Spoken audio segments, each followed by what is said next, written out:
Success क्या है? Failure के बाद का नया चैप्टर। यो फैक्ट है। बहुत तकलीफ होती है जब आप योग्य हो और लोग आपकी योग्यता ना पहचाने। Every child is special. ये कोरी बकवास है। तू कोई यूनिक पर्सनालिटी नहीं है। अगर मैं तुमसे पूछूं क्या कभी तुमने ऐसा कंपाउंड देखा है जिसके अंदर बेंजीन पाई जाती है? अगर मैं तुमसे पूछूं कि क्या जानते हो कि बेंजीन तुम्हारे लिए सही इंसान के लिए खतरनाक है, अच्छी या ख़राब है, बुरी कैसी है? क्योंकि बेंजीन पढ़ने में बड़ा मज़ा आता है, बेंजीन का स्ट्रक्चर देखने में बड़ा मज़ा आता है और बेंजीन लगती भी बहुत अच्छी है। लेकिन क्या इंसान के लिए अच्छी है या ख़राब, इसके बारे में पढ़ेंगे।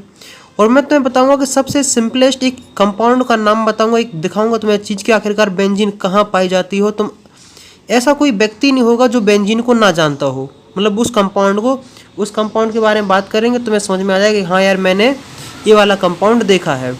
देखो, जैसे मान लो कोई भी कंपाउंड हो, कोई भी चीज़ हो, जैसे मान के चलते हैं तुम्हारे पास पेन है, तो हर चीज़ की कुछ ना कुछ प्रॉपर्टी होती हैं। इसी तरीके से बेंजीन की भी हैं। हर कंपाउंड की, हर केमिकल्स की, हर जो भी चीज़ें होती हैं, मतलब इसकी भी है, उसकी कुछ ना कुछ केमिकल प्रॉपर्टी होगी, कुछ ना कुछ इसकी फिजिकल प्रॉपर्टी होगी। तो इसी तरीके से जो बेंजीन है या बेंजीन के जो होमोलोगस हैं, वैसे बता दें कि इससे पहले जो वीडियो अपलोडेड है एरोमेटिक कंपाउंड की, बहुत इंपॉर्टेंट हैं, उनको एक बार ज़रूर देख लेना। और पिछली वाली वीडियो में मैंने बताया कि आखिरकार किस तरीके से माइंड मैप की हेल्प से तुम बेंजीन की प्रिपरेशन याद कर सकते हो। समझना बहुत कमाल का है। एक पेज के अंदर मैंने पूरी प्रिपरेशन समझा दी, मतलब माइंड मैप की हेल्प से। तो वो जरूर देख लेना, लिंक डिस्क्रिप्शन में मिल जाएगी।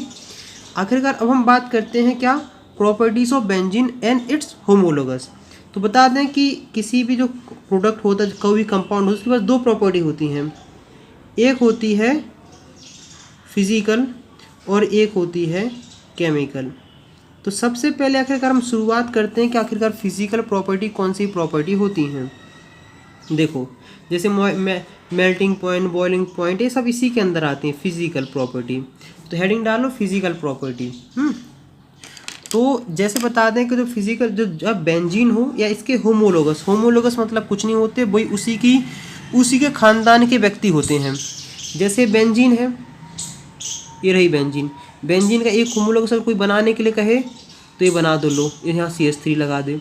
मतलब बेंजीन मतलब नंबर ऑफ कार्बन बढ़ते जाते हैं। और कोई बोले तो ये बना दो, और कोई बोले ऐसा बनाते जाओ। मतलब ये सब रैंडमली बना, इस तरीके से बनते जाते हैं। और बना दो, डबल रंग बना दो, ट्रिपल रंग बना दो, बनाते जाओ।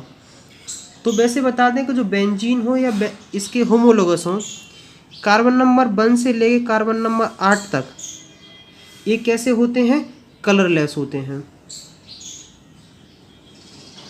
लेकिन अगर बेंजीन क्या बोलते हैं लिक्विड फॉर्म में हो तो थोड़ा हल्कापन येलो देखने को मिलता है, मतलब पीलापन देखने को मिलता है। लेकिन जनरली ये क्या होते हैं, कलरलेस होते हैं। अगर तुम कहोगे जो 8 से जिनके कार्बन ज़्यादा हैं तो उनका क्या होगा, तो मैं बता दूं कि वो अक्सर सॉलिड फॉर्म में पाए जाते हैं और उनके पास एक स्पेसिफिक टाइप की स्मेल होती है। अब बात करते हैं दूसरे के ऊपर। वैसे बता दें कि जो एरोमेटिक कंपाउंड आया ही है एरोमा से। एरो मतलब होता है प्लीजेंट स्मेल। देखो, जो एरोमेटिक कंपाउंड होते हैं ना, वो पानी में इमिजिबल होते हैं। इमिजिबल मतलब होता है कि पानी में नहीं घुलते। जिस तरीके से तेल पानी में नहीं घुलता है, इसी तरीके से ये एरोमेटिक कंपाउंड भी पानी में नहीं घुलते हैं। क्योंकि एक चीज़ याद रख लो, organic compound dissolve in organic compound, inorganic compound dissolve in inorganic compound. लेकिन कुछ ऐसे कंपाउंड होते हैं जो मतलब वाटर में घुल जाते हैं। जैसे अल्कोहल है, शराब पीते हो, नहीं पीते तुम नहीं होगे लेकिन देखा हो लोग पीते हैं, तो क्या करते हैं, पैक बनाते हैं कि नहीं, शराब डालेंगे इसमें, फिर इसमें आइस डालेंगे, जो भी जिस तरीके से बनाते हैं। तो मतलब बेसिकली आइस क्या है, इसके अंदर घुल रही है कि नहीं घुल रही है। आखिरकार बताएंगे वो क्यों घुलती है, वो सब 12th क्लास में पढ़ेंगे, पूरा अल्कोहल पढ़ डालेंगे। इतना याद रखना कि immiscible in water but soluble in organic solvent. Organic solvent कई होते हैं, डिटेल में बाद में बात करते जाएंगे। मतलब जब जिस चीज़ की ज़रूरत पड़ती है। अब हम बात करते हैं तीसरे पॉइंट के ऊपर। एक बात जान लो कि जितने भी कार्बन कंपाउंड होते हैं ना, वो सब जलने वाले होते हैं। इन फ्लेमेबल, और ये जलते हैं किससे? सूटी फ्लेम से। सूटी फ्लेम अगर कभी देखी तो कभी वो तुमने टायर जलते देखे हो या कपूर जलते देखा हो, ये सब सूटी फ्लेम में आते हैं। जैसे मतलब इस तरीके से जलेंगे और यहाँ ऐसा ब्लैक ब्लैक सा रहेगा। अब बात करते हैं चौथे पॉइंट के ऊपर। तो बता दें कि जैसे जैसे नंबर ऑफ कार्बन बढ़ते जाते हैं, जैसे जैसे नंबर ऑफ कार्बन बढ़ते जाते हैं, वैसे वैसे इनकी melting point and boiling point increase होते जाते हैं। Melting point and boiling point क्या होते जाते हैं? इंक्रीज होते जाते हैं। क्यों? क्योंकि जैसे जैसे नंबर ऑफ बढ़ते जाते हैं, वैसे वैसे वैन डर वाल्स फोर्स भी, वैन डर वाल्स फोर्स जो अट्रैक्शन होता है ना, van der Waals force of attraction होता है, वो इंक्रीज होता जाता है। क्यों? मॉलिक्यूलर की साइज के अकॉर्डिंग। मतलब जितनी ज़्यादा मॉलिक्यूलर की साइज बढ़ती जाएगी उतना ज़्यादा वैन डर वाल्स फोर्स बढ़ता जाएगा।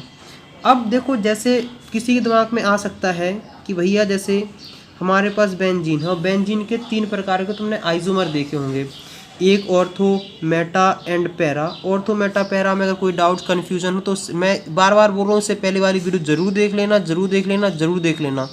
जहाँ से एरोमेटिक कंपाउंड स्टार्ट किया ना, वहाँ से वीडियो जरूर देखना, नहीं तो बहुत दिक्कत आ जाएगी, इंटरेस्ट नहीं आएगा। रट रट के तो कुछ भी कर लोगे तो उससे मतलब नहीं है।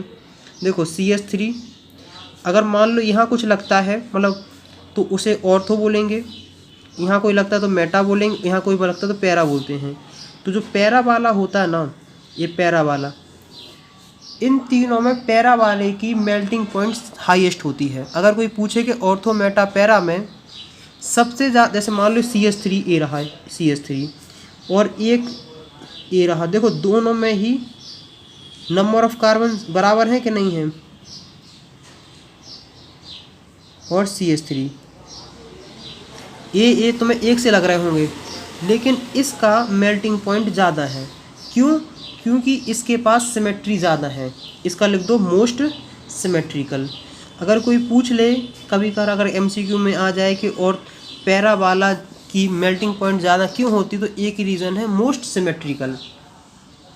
हाँ, अब हम बात करते हैं 5वें पॉइंट के ऊपर कि सबसे बड़ी बात होती है कि टॉक्सिक होते हैं। कि जो बेंजीन हो या बेंजीन के जो होमोलोगस होते हैं, मतलब उसके साथ ही, मतलब उसी के परिवार वाले, वो टॉक्सिक होते हैं, मतलब जहरीले होते हैं, इंसान मर सकते हैं, और कार्सियोजेनिक होते हैं। मतलब इनसे देखो, ये बना है कैंसर से, मतलब कैंसर होते हैं। मतलब जो फैक्ट्री होती हैं जहाँ बेंजीन निकलती है, मतलब बेंजीन एक कंपाउंड है, उसको बहुत ज़्यादा, मतलब बेंजीन समझ लो एक प्रकार की गैस है, जहाँ एक गैस निकलेगी बेंजीन, और जहाँ उस जगह जो वर्कर काम करते हैं तो उनको कैंसर होने की सबसे ज़्यादा चांसेस होते हैं। अब तुम्हें सीधा सिंपल दिखाते हैं कि आखिरकार तुम्हें बेंजीन कहाँ देखने को मिलेगी। तो बेंजीन जैसे तम्बाकू माकू इन सब में ही पाई जाती है। कोलतार, अगर तुमने नाम सुना हो, कोलतार वही कोलतार है जो कभी तुमने वो देखा होगा कि वो कहते हैं सिगरेट पीने से कैंसर होता है, वो एक कोलतार ऐसा भर देता है, काला वाला जार है, वही है। और बताएं कि कहाँ देखने को मिलता है, जो रोड पे बनते हैं ना, कोलतार डलता है, वो वही कोलतार है।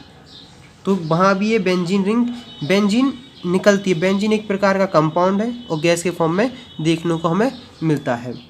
तो मुझे उम्मीद है कि इतनी सिंपल सी बात तुम्हें समझ में आ गई होगी। अब फिजिकल के बाद एक प्रॉपर्टी इंपॉर्टेंट होती है जिसका नाम है केमिकल। अब केमिकल प्रॉपर्टीज़ की थोड़ी विचित्र होती हैं, क्योंकि अगर तुम्हें देखने जाओगे तो इसके पास ये डबल बॉन्डेड है, तो तुम्हारे हिसाब से ये क्या है, अनसैचुरेटेड। अनसैचुरेटेड तो है, इसका मतलब है कि इसे अनसैचुरेटेड वाली प्रॉपर्टी शो करनी चाहिए। समझ रहे कि नहीं समझ रहे? और बेंजीन जो होता है वो रिएक्टिव होता है। रिएक्टिव क्यों है? क्योंकि इसके पास डबल बॉन्ड है। रिएक्टिव क्यों है? क्योंकि इसके पास डबल बॉन्ड है। तो तुम्हारे हिसाब से आ रहा होगा डबल बॉन्ड है तो अनसैचुरेटेड। अनसैचुरेटेड है, इसका मतलब है जो अल्काइन और अल्कीन्स प्रॉपर्टी शो करता है ये भी शो करेगा, लेकिन ऐसा नहीं है। समझ रहे कि नहीं समझ रहे? ऐसा नहीं है। यहाँ तक कि ये बेंजीन जो कंपाउंड है ना, ये सब्स्टिट्यूशन रिएक्शन भी शो करता है, एडिशन भी शो करता है, ऑक्सीडेशन भी शो करता है। तो अब चलो देखो बात करते हैं, जैसे सबसे इम्पोर्टेंट तो 2 पॉइंट के ऊपर बात कर लेते हैं कि तुमने एक टेस्ट पढ़ा होगा बियर्स टेस्ट, या फिर जिसमें तुमने देखा होगा कि अगर जो अनसैचुरेटेड होते हैं, अगर उसकी तुम रिएक्शन ब्रोमीन गैस से कराते हो तो CCl4 की प्रेजेंस में, तो वो कलर से कलरलेस हो जाता है, लेकिन बेंजीन के साथ ऐसा नहीं होता है। तो पॉइंट लिखो, बेंजीन डज नॉट डीकलराइज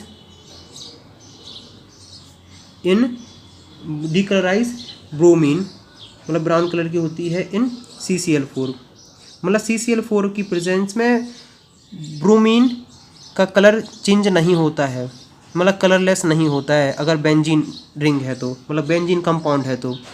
लेकिन अगर अल्कीन होता है ना, अल्कीन की रिएक्शन ब्रोमीन से कराओ CCl की प्रेजेंस में, तो जो ब्रोमीन का ब्राउन कलर होता है ना, वो कलरलेस हो जाता है, लेकिन इसके साथ नहीं है। अब एक इम्पोर्टेंट तुमने पढ़ा होगा कि KMnO4 की रिएक्शन पढ़ी होगी। KMnO4 में उसका जो ब्राइट पिंक होता है ना, वो कलरलेस में चेंज हो जाता है अगर तुम्हारे पास अनसैचुरेटेड कंपाउंड है, लेकिन ये रिएक्शन बेंजीन के साथ देखने को नहीं मिलती है। तो देखो इसके साथ लिख लो, डज नॉट डीकलराइज एल्कलाइन मतलब बेसिक KMnO4 सॉल्यूशन। KMnO4 का सॉल्यूशन जो मतलब जो टेस्ट होता है वो 12th क्लास में काफ़ी अच्छे तरीके से करने को मिलता है। अब बात आती है कि जो बेंजीन है उसके पास स्टेबिलिटी है किसकी वजह से, रिजोनेंस की वजह से। अब रिजोनेंस के ऊपर मैं एक वीडियो बहुत पहले बना चुका हूँ, बहुत डिटेल में बना के रखी है, तो उसको एक बार ज़रूर देख लेना। तुम्हें रिजोनेंस एनर्जी समझ में आएगी, तुम्हें किस तरीके से क्या हो रहा है, किस मतलब हर चीज़ समझ में आ जाएगी, रिजोनेंस सब कुछ। तो ये रिजोनेंस देख लेना, लिंक डिस्क्रिप्शन में मिल जाएगी। अब देखो जो बेंजीन होती है ना, वो 3 टाइप की रिएक्शन शो करती है। सब्स्टिट्यूशन रिएक्शन सबसे पहले तुमने पढ़ा होगा अल्केन्स में। अल्केन्स मतलब जिसके पास होते हैं सिंगल बॉन्ड। फिर तुम एडिशन रिएक्शन भी शो करते हैं। एडिशन रिएक्शन तुमने देखा हो किसके अंदर, अनसैचुरेटेड में, जिसके अंदर double bond and triple bond हैं, और ये यहाँ तुमने सिंगल बॉन्ड में देखने को मिलेगा। और ऑक्सीडेशन है जो कोई बड़ी बात नहीं है। ऑक्सीडेशन मतलब होता है किसी भी कंपाउंड में ऑक्सीजन का एडिशन हो जाना। इसे वो कोई ज़्यादा इंपॉर्टेंस नहीं देता हूँ, तो सब जगह तुम्हें देखने को मिलती है। किसी भी ऑर्गेनिक कंपाउंड को अगर तुम जलाते हो तो वो बेसिकली ऑक्सीडेशन शो कर ही रहा है। तो जितने भी एक कंपाउंड तुम्हें देखने को मिलते हैं ऑर्गेनिक कंपाउंड, ये सब जलते हैं, तो मतलब सबका ऑक्सीडेशन पॉसिबल हो सकता है, होता है। तो अब देखो सबसे इम्पोर्टेंट जो तुम्हें पढ़ने के लिए ये पढ़ने के लिए है, इसकी हम क्या करते हैं, अब मैकेनिज्म पढ़ाएंगे और बहुत डिटेल में पढ़ाएंगे। फ्रीडल-क्राफ्ट रिएक्शन हर चीज़ तुम्हें समझ में आएगी, बिल्कुल ही परेशानी घबराने की ज़रूरत नहीं है। इसके बाद जो वीडियो आने वाली है बहुत इम्पोर्टेंट है, अगर मिस कर दोगे तो तुम्हें समझ लो कि ये बेंजीन बहुत कठिन लगेगी, और 12th क्लास में भरपूर है पूरे में।